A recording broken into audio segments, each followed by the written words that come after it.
My girlfriend of 4 years left me for a better man her family chose. 2 years later, she's losing it after seeing me happy with my successful business and my soulmate. For context, I'm 29M, software engineer turned startup founder. This whole saga started about 4 years ago, but the real drama peaked just recently. I always knew Bianca's, 28F, family didn't like me. I wasn't blind. We met in college, she was studying business management at this fancy private school, and I was the scholarship kid studying computer science, living off ramen and energy drinks while building what I hoped would be the next big tech startup. Classic meet cute, she spilled coffee on my laptop in the library, I made a dumb joke instead of freaking out, and somehow that turned into 4 years of what I thought was the real deal. They never said it outright. No. The Whitmores were too refined for that. But the looks, the dismissive smiles, the way they always steered conversations towards successful men in their circle whenever I was around. It was painfully obvious. When we first started dating, Mrs. Whitmore would introduce me as Bianca's friend from school. Friend. After 2 years together. Jesus. At first, I thought Bianca was different. That she saw past their world of old money, golf club politics, and status over everything mentality. She used to laugh about how stuffy her parents were, would roll her eyes at their country club drama. We'd snuggle up in my crappy studio apartment, which had this annoying leak in the bathroom ceiling that the landlord never fixed, eating takeout on my futon while watching Netflix on my ancient laptop. She'd tell me none of the money stuff mattered, that she loved me, not my bank account. Turns out it mattered a lot. Our place was nothing special, a third-floor walk-up in a not great part of town with neighbors who either had screaming matches or loud sex, sometimes both. At 2 a.m. But it was ours, you know?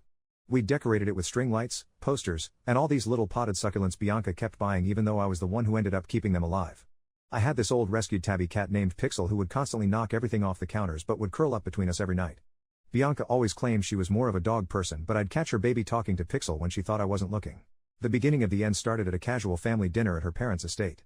One of those absurdly excessive gatherings where people wear watches worth more than my car, which, TBF, wasn't saying much. I was driving a 2008 Honda Civic with a dent in the bumper and a check engine light that had been on for a while. They drank wine from bottles that probably had their own security detail, all while talking about their little weekend trips to the Hamptons or Aspen like it was as routine as my weekly trip to the laundromat. Bianca had insisted I come, saying it was just family and that her parents were really trying to get to know me better. I should have known something was up when she asked me to wear a blazer. I only owned one, from my cousin's wedding 3 years ago.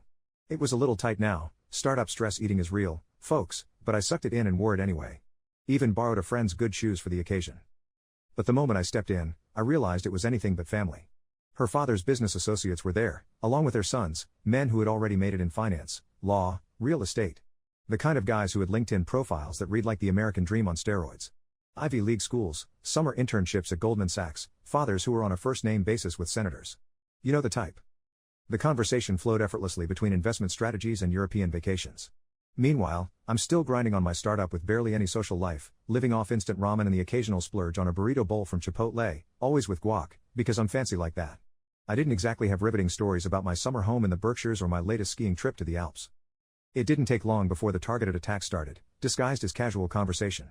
So, still working on that little tech project? Bianca's father asked, swirling his whiskey in a crystal tumbler that probably cost more than my monthly rent. Startup, I corrected, trying not to sound defensive. We're in early development, but we're making progress. I didn't mention that our last investor meeting had gone terribly, or that my co-founder and I had been pulling 80-hour weeks trying to fix bugs in our prototype. One of his friends chuckled, this guy with perfect teeth and a tan in February. Tech is so volatile these days. You sure it's a wise investment of time? Maybe a backup plan wouldn't hurt, he said it with this smirk, like he was bestowing life-changing wisdom on me rather than just being condescending. I saw Bianca shift uncomfortably in her seat. She wasn't defending me. That was new. Usually, she'd jump in with something about how passionate I was or how she believed in what we were building. This time? Silence. She just sipped her wine and studied the elaborate floral centerpiece like it was the most fascinating thing she'd ever seen. Then came Adrian. Bianca's mother introduced him like he was some long-lost prince. Adrian just made junior partner at Goldstein & Burke, she gushed, practically shoving him toward Bianca. Corporate lawyer, Princeton undergrad, Yale Law, such a brilliant mind. She might as well have been reading his dating profile. And for some reason, Mrs. Whitmore was very insistent that he sit next to Bianca. You two have so much in common. She trilled, while I sat across the table, suddenly feeling like I was watching my relationship from the outside. The entire dinner was an exercise in humiliation. The conversation kept steering towards stability, secure careers, proven success. Adrian talked about his recent bonus. Who does that? The condo he just bought in the right part of town, his plans to make full partner by 35. I talked about, well, nothing really. Every time I tried to speak, someone would politely listen for about 5 seconds before redirecting the conversation. I realized then that this wasn't just a family dinner. This was an audition. They were showing Bianca her options. Real men with real futures, not a guy still struggling to make his first big break. They were painting a picture of what her life could be with someone like Adrian versus what it would be with me. I barely made it through the night, but the worst part wasn't the subtle jabs or the orchestrated comparison. It was Bianca. She didn't say a word in my defense. Not once. Instead, she laughed at Adrian's lame jokes, asked him questions about his work, seemed genuinely interested in his stories about law school. She'd never shown that kind of interest in my startup. Ever. That night, when we got back to my apartment, things felt different.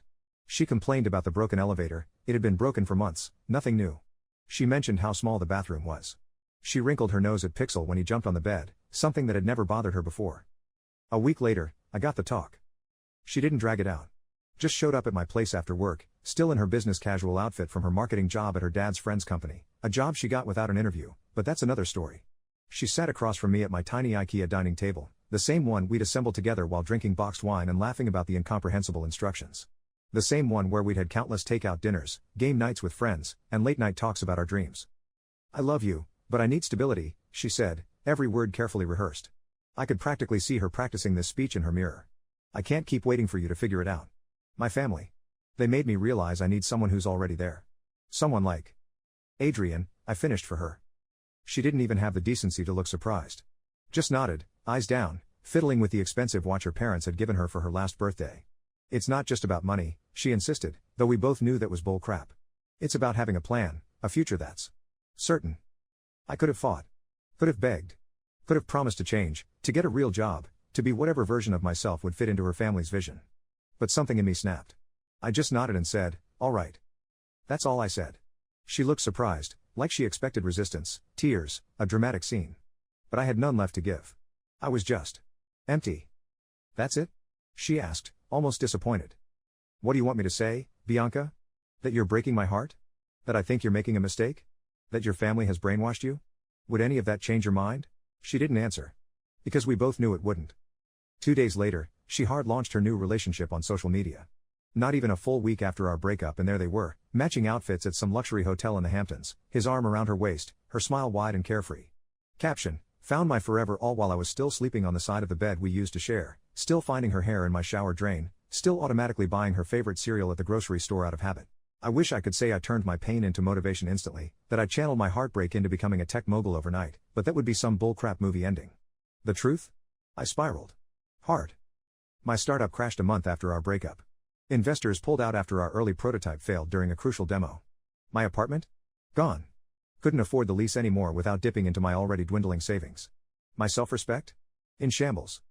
I ended up crashing at my friend Luke's place, a guy I'd known since freshman year who never quite understood my relationship with Bianca but supported me anyway.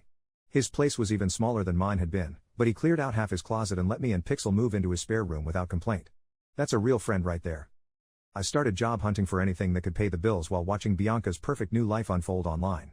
I know, I should have blocked her, deleted the apps, whatever. But there's something masochistic about heartbreak that makes you keep looking. Lavish vacations to places I'd only seen in movies. High-end dinners at restaurants where the menu doesn't even list prices. Gifts that cost more than my net worth. Every post felt like a middle finger, like she was saying, "See? This is what I deserve. Not you." And the worst part? Her family was right. I had nothing to show for all my hard work. I had wasted years chasing a dream that led nowhere, while Adrian in his tailored suits and six-figure salary had everything handed to him on a silver platter. I hit my lowest point when I ran into Bianca and Adrian at a cafe downtown. I was picking up an Uber Eats order because that's where I was now, delivering food to survive. Standing in the same restaurants I used to eat at, now just grabbing bags and hoping for decent tips. My car's AC was broken, I was sweating through my t-shirt, and my phone was at 15% battery after a 10-hour shift. They were sitting outside, laughing, holding hands, dressed like they had walked out of a luxury ad. She had this new haircut, expensive, stylish, the kind you don't get at Great Clips.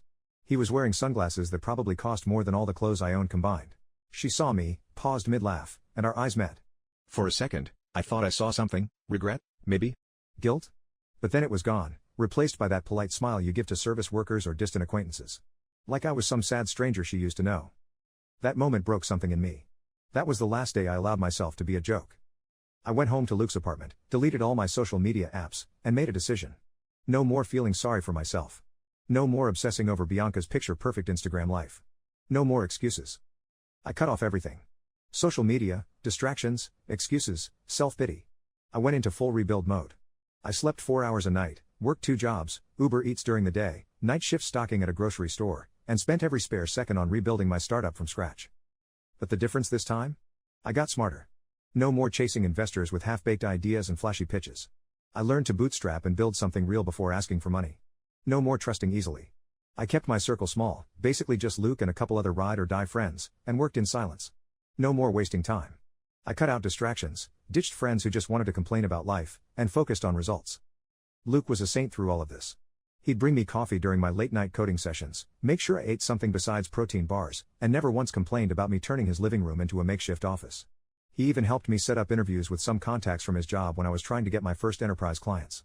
That guy deserves his own success story post, and don't worry, he got it, he's now killing it at his dream job and just bought his first house. For the next 2 years, I disappeared from Bianca's world. I had no idea what she was doing, who she was with, if she was happy. And honestly, I stopped caring. While she was playing housewife to Adrian, I was grinding harder than I ever had in my life. My new startup idea was actually born from my failure. Instead of trying to create some revolutionary consumer app, I pivoted to B2B legal tech, specifically, AI-powered contract analysis that could do in seconds what took junior lawyers hours. It was unsexy, unglamorous work that nobody posts about on social media. But it was solving a real problem I had personally experienced when trying to navigate legal documents for my previous startup. And then everything changed. One day, my startup finally hit the right market fit, a viral moment in an industry publication, a testimonial from a big client that opened doors. Suddenly, I wasn't struggling. I was scaling. Fast. Companies were reaching out to us.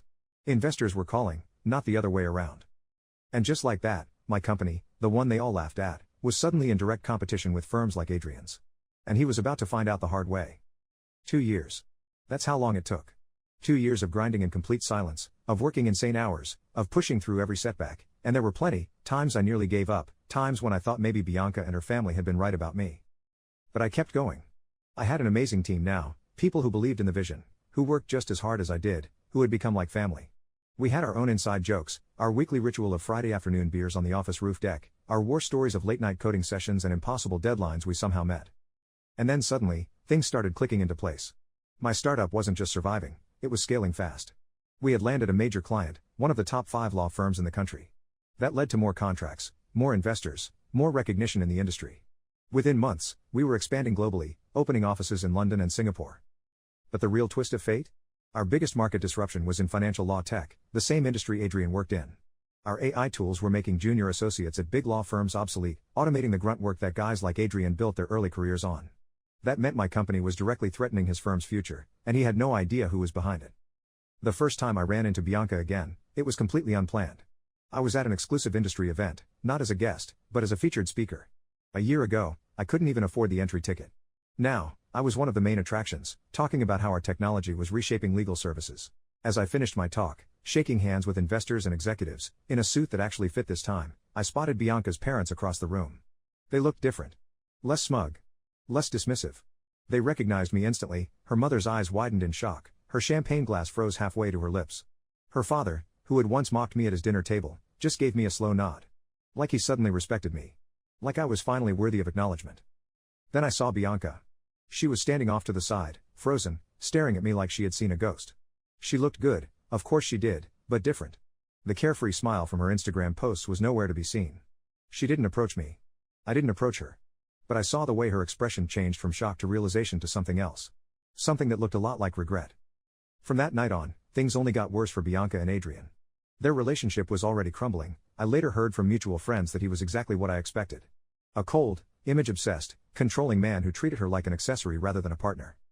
At first, she had loved the glamorous life, the luxury trips, the fancy dinners, the social media validation. But after the honeymoon phase ended, reality hit hard. Adrian was never home, always working or networking, which apparently involved a lot of late nights with female colleagues. He controlled the money, making sure Bianca never had access to anything independently. He dictated how she dressed, how she spoke in public, who she could associate with. And worst of all? Her parents sided with him every time. She wasn't the prize anymore. Adrian was. Bianca had given up everything for security, and now she was miserable. The golden handcuffs were firmly in place. A few months later, I got an invitation from Bianca's father. He personally reached out to invite me to a private business gathering. One of those elite networking events where powerful people shake hands behind closed doors and make deals over $200 glasses of scotch. A few years ago, they would have laughed at the idea of inviting me. Now, they wanted me in the room. I accepted, not because I wanted their approval, but because I knew exactly why I was being invited. I was winning, and they wanted a piece of it. When I arrived at the event, fashionably late, because why not? I saw Bianca and Adrian standing together. Adrian looked different, stressed, shoulders tense, constantly checking his phone. His firm had been struggling, and I knew why. My company had taken a huge chunk of their clientele. Our software was doing the work of first and second year associates at a fraction of the cost, and law firms were jumping ship from traditional methods to our platform at an alarming rate. He probably didn't even know I was the reason yet, but Bianca, she knew. The moment our eyes met across the room, I saw it. The same expression she had at the last event. Only this time, it was worse. It was undeniable regret. A week after the event, she reached out. I had deleted her number long ago, but her message still came through. "Hey. It's been a while. I was wondering if we could catch up sometime. Just talk." I ignored it. A day later, she tried again. "I know things ended badly, but I've been thinking a lot. I miss our conversations." I ignored that too, but then she made a desperate move. She showed up at my office. It was late, around 8 p.m. My team had already left for the day, and I was finishing up some emails when the receptionist buzzed me. "There's a woman here asking to see you. She says it's important." I didn't need to ask who. I debated sending her away, but then I realized this was my moment. So I let her in. She walked in hesitantly, looking around at my corner office with its floor-to-ceiling windows and modern furniture, so different from the cramped apartment we once shared. Her confidence was completely shattered. Gone was the smug, entitled girl who once told me I wasn't in her league. Now, she looked nervous, smaller somehow. "Hey," she said softly, giving me a sad smile. "It's been a while." I leaned back in my chair, arms crossed, silent, watching her fidget under my gaze. She hesitated, then took a deep breath. "I was wrong," she admitted. "About everything. I listened to my family and I threw away something real for something fake." She bit her lip, searching my face for any reaction. "I miss you," she whispered. "I miss us." I tilted my head. "Us?" She nodded quickly, hope flickering in her eyes. "I know I hurt you, but maybe we could start over?" I stared at her for a long moment. Then I laughed. Not angrily, not bitterly, just amused. "Start over," I repeated, shaking my head. "Bianca, we ended the day you chose them over me." She winced, but I wasn't done. "You didn't want me when I was broke. You didn't believe in me when I was struggling. But now that I've made it, now you want back in?" Her face fell. I stood up, buttoning my suit jacket, tailored this time, from the same place that probably made Adrian's. "Bianca, I don't think about you. I don't miss you, and I sure as hell don't need you." And then for the final nail in the coffin, the office door opened. My girlfriend walked in, a brilliant product designer I'd met at a tech conference, who had believed in our company when we were still working out of Luke's apartment. A gorgeous, intelligent woman who eclipsed Bianca in every possible way. Bianca's face drained of color. I turned to my girlfriend, giving her a warm smile before looking back at Bianca. "You see, I did find someone in my league," I said. "Turns out, it just wasn't you." And with that, I walked Bianca to the door and shut it behind her. But that wasn't the end. It was just the beginning of the real fallout. A few weeks later, word started spreading that Adrian's firm was in serious trouble. Turns out, my company's AI-powered legal tech had been scooping up clients at a terrifying rate. Faster service, cheaper fees, more efficiency. We were doing in minutes what they billed clients for hours to complete. Adrian's firm was bleeding money trying to compete. The old ways weren't working anymore, and instead of adapting, the partners were panicking. I heard from mutual contacts that Adrian was losing it behind closed doors. He was working 80-plus-hour weeks, desperately trying to retain their top clients. He was berating his junior associates, lashing out at staff. Investors were pulling funding, seeing his firm as an outdated dinosaur in a market they no longer controlled. And the final twist of the knife? Adrian still hadn't put two and two together. He didn't know I was the one behind the company ruining his career. While Adrian was crumbling at work, Bianca's parents were panicking too.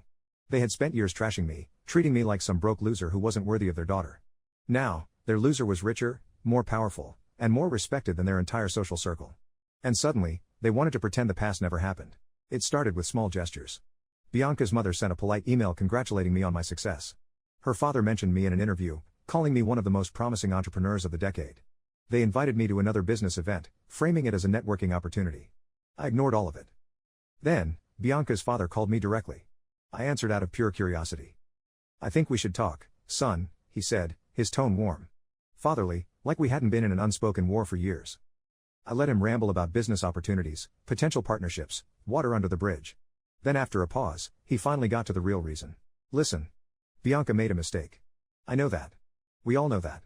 But she's been having a rough time, and I think if you two just sat down and..." I hung up mid-sentence. There was no apology, no accountability, just pure self-serving damage control. That was the last time I ever picked up their calls. The moment Adrian finally realized I was behind his downfall was glorious. I was at a high-profile business conference, speaking on a panel about the future of AI in law. The CEO of a major firm publicly praised my company, saying, "Honestly, these guys are changing the game. Even some of the biggest firms are struggling to keep up, including some legacy players we all know." The camera panned to the audience, and there in the crowd, Adrian. His face was completely drained of color, his expression a mix of shock and dawning horror. The realization hit him like a truck. I wasn't just some struggling ex of his girlfriend. I was the man destroying his career. Later that night, he snapped. I got a text from a mutual contact. "Bro, Adrian just lost his SHT in a meeting. You have to see this." Apparently, during a firm-wide strategy session, one of his partners brought up my company as an example of what they needed to compete with. And Adrian lost it, slamming the table, shouting at his own bosses, claiming I was nothing but a lucky fraud, insisting we would crash and burn. Accept the problem? Everyone else in that room, they weren't laughing with him. They were looking at him like he'd lost his mind. They were realizing what I already knew: Adrian wasn't the future. I was. Now, I could have left it there, but no, I wanted to end this completely. See, I had one final move left to make. A few months later, my company was ready for its biggest acquisition yet. We were buying out a smaller, but highly influential legal firm. One that happened to be a direct competitor to Adrian's. This wasn't just a business move. This was checkmate. Once the deal was finalized, we poached several of Adrian's top clients. And just like that, his firm collapsed. Within 6 months, they were forced to merge with a competitor. Adrian was no longer a partner, no longer a boss. He was just another employee, probably doing the same grunt work he'd smugly bragged about escaping years ago. And Bianca? She had married a man whose career was now in free fall. The same way she left me for security, she was now stuck with a man who had lost it all. And me? I had won. Not just professionally, but personally. I had rebuilt myself from nothing, created something meaningful, and found happiness on my own terms. I ran into Bianca one last time. It was at an airport lounge of all places. I was waiting for my flight to Tokyo, expanding into the Asian market, when I noticed her sitting alone, staring at her phone.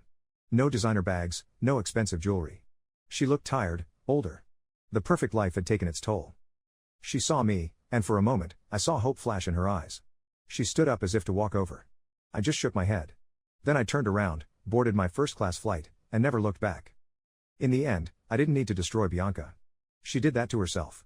She had traded real love for status, and now that status was gone. Adrian, once the perfect provider, was now just another disgraced lawyer trying to stay afloat. Their once glamorous life was reduced to mediocrity. Meanwhile, I had everything I had ever worked for. My company was now a dominant force in the industry. I had real friends, a life I built from the ground up, and a relationship with someone who actually believed in me. I never responded to Bianca's final messages, never acknowledged her silent attempts to reconnect. Because in the end, the best revenge wasn't ruining her life. It was simply living mine better, happier, and without her. TLDR, girlfriend dumped me because I wasn't successful enough for her fancy family. 2 years later, my startup accidentally destroyed her new boyfriend's career and I got to watch their perfect life crumble while mine thrived. Edit. Oh crap, this blew up overnight. Thanks for all the awards and comments. To answer some common questions, yes, I'm still with my amazing GF, going on 1.5 years now. Pixel the cat is still with me and living his best life in our pet-friendly office, and the company is still growing. And no, I don't feel bad about what happened to Adrian. Edit 2, for those asking if this is fake, I wish. Had to change some details for privacy, but the core story is 100% real. Sometimes life really does work out like a movie ending.